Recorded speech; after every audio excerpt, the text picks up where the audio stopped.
I actually wanted you to spend some time, like, kind of like dissecting the Beatles,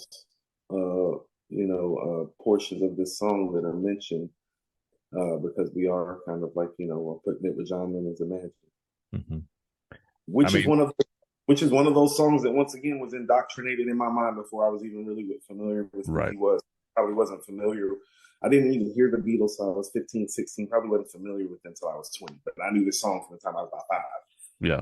This is we'll come back around to this in a minute, but I think this is the most important song made by a Beatle post the band breaking up. Okay. It's certainly the most iconic. Um, I think it's one of the most iconic songs in American musical history, honestly. I mean, it's a super, super, super important song. But I mean, the original idea for pairing these two together, Get By and Imagine, was that Kweli name drops this song in Get By at the end of the second verse. And then I went back. I mean, the songs actually do match um thematically too. Yeah, the Not thing. just in that, but um Talib Kweli obviously name drops the song on purpose because they match thematically. Um his is more like this is what life is like right now. And Imagine, of course, is about what we wish life could be. But I guess they both kind of are hinting at that as well. Um, There's the what could be of both songs where the yeah, songs. Yes. yeah. Um, and I guess one's talking about like their personal journey, right? Like this is what I need to be able to do to transcend the situation. And one's more of a wide angle lens um, for society or whatever. But, um, so the one that I wanted to talk about first is, um, that's not as explicit is where he talks about the G-Rap shit, Living to Let Die. That's an album, right? Right. I'm glad that you caught that. Yeah. This is what I mean about the reality of the song Hmm. is that, well, it's not a quote unquote street record, Hmm. but he just name dropped like the best street MC probably that ever come out of New York, Cool Yeah. G Rap, and his one of his better projects. Hmm. Wanted Dead or Alive is probably his best project. The Road to Riches, but to live in, yeah, like so. It lets you. It's a couple things. Kweli letting you know, like, hey, this is an uplifting song. Shit is still real out here. From Right. bringing up rap, but it's Hmm. also him. Well, I do quote unquote by the media's portrayal conscious music, but I'm still a rap guy because I know my cool G rap, and I'm You still got from both. Brooklyn. Yeah. It's a Bed-Stuy Still, thing. Yeah. Yeah. right, I and I'm think still from that's where he Brooklyn. name drops before that.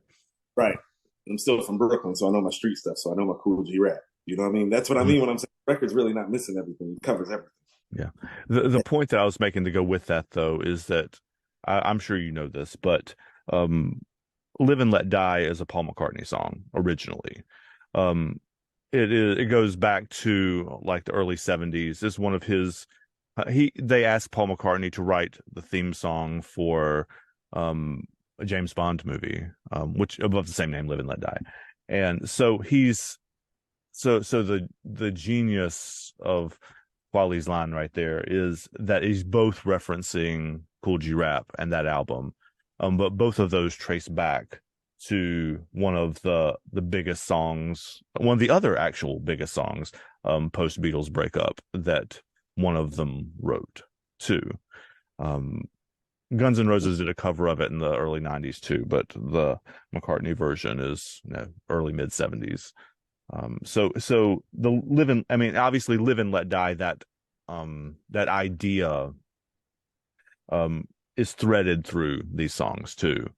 Um, to, but, I want to make sure we caught that reference as well, because it's a reference both to Cool G Rap, which he says explicitly, but also back to, Paul McCartney too, um, which is one of those Beatles things.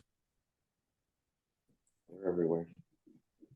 like Beatles are just like that's what I mean. It's like, well, they're part of everybody's culture if you were born like after 1975, pretty much Hmm. in some sort of shape, form, or fashion. Yeah. And then of course there's the references at the end of the second verse. He references, let me pull up the lyrics. He references the John Lennon, the Imagine explicitly. Let me look. Because He says, I wasn't even aware of the whole. I never put the whole "To Live and Let Die" mhm. thing together. Like I thought that was James Bond. That's why when Cool G Rap did it, I was like, "Oh, Cool G Rap took the James Bond thing." I was He like, did. He did. But the theme song for it's a Paul McCartney song. "See, I did. I didn't found that out today, Yeah, just now." that's cool. It's a great song too. Um, I need to pay more attention. James Bond is like one of my favorite. mm-mm. I did not Like, know that. yeah, I'm a big James Bond fan. Hmm. I'm Like learning big. things today too. Yeah, that's what this show is for. Yeah, Maybe exactly. Exactly. one of your friends loves James Bond, but yeah, I've always. So this is a joke I tell my black friends, Andrew. I'm like, yeah, it's Brady and James Bond are my two favorite white people. They're like, one of them isn't real, or my like, hey. So it's a fictional character. It's okay. He's still a bad man. I was like, don't some white people like Shaft? I was like, Yeah, like, it's okay. yeah. The lyric is, "Our parents sing like John Lennon. Imagine all the people watch." Um, from Get By, and I mean there's that reference. I mean, because the whole song Imagine is framed around imagine there's blah blah blah, right? I mean, there has three verses that are set up like that. He's sort of adding another one, um, and he is also, I think it was really cool is that he's connecting the cultures there too, not just by name dropping, but he's saying um our parents sing like John Lennon, right? So he is saying his parents, our parents, in that community are familiar with John Lennon and are singing like this too, right? It's not just white society, I guess. He's I, pulling. I took that as in connecting the protest music side of both genres together. Hmm. Does that make sense? Yeah. Like when he's comparing on Lennon, yeah, he's like, no, no, no, like that's protest music too. It's just not Hmm. quote unquote our type of protest music. Yeah. Correct? But still doing the Okay. same thing. Yeah. Yeah, Yeah. but same thing, like you were stating earlier. Thematically the same once again. Hmm. And then the last lines, "We rock like Paul McCartney from now until the last Beatle drop." Like, I mean, obviously it's a pun on the last beat dropping. But that's where the Beatles name comes from, is from the beat too, right? I mean, the backbeat beat. Um, I didn't know and that. Found that out today too. yeah, they they were one of the things that they wanted, like an idea for their name was the Beatles. Like they're playing off of Buddy Holly. You guys know Buddy Holly. Okay, Buddy Holly's band was called the Crickets. So they're playing off of that. Um, and but they changed it to spell like the beat, like the drum beat instead of the Uh, the yeah. animal or Oh, insect. oh, that's dope. And you see, greatness inspiring greatness Hmm. as well. We're gonna have to do something about Buddy Holly too, because he was an interesting bird, man. Like, and he was in the he was alongside. I mean, the Beatles are the generation after like Elvis, Little Richard, etc. Um, the Buddy Holly though was one of the first ones. He was in that generation too with Little Richard and them. So, and he also died in a plane crash. People on these planes. So, Crazy. I just wanted to point out there are lots of Beatles references, and that's one of the ways the songs are tied together.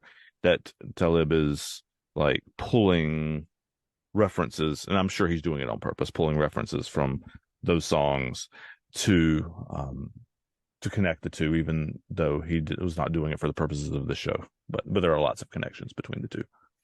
Intentionally so, I think.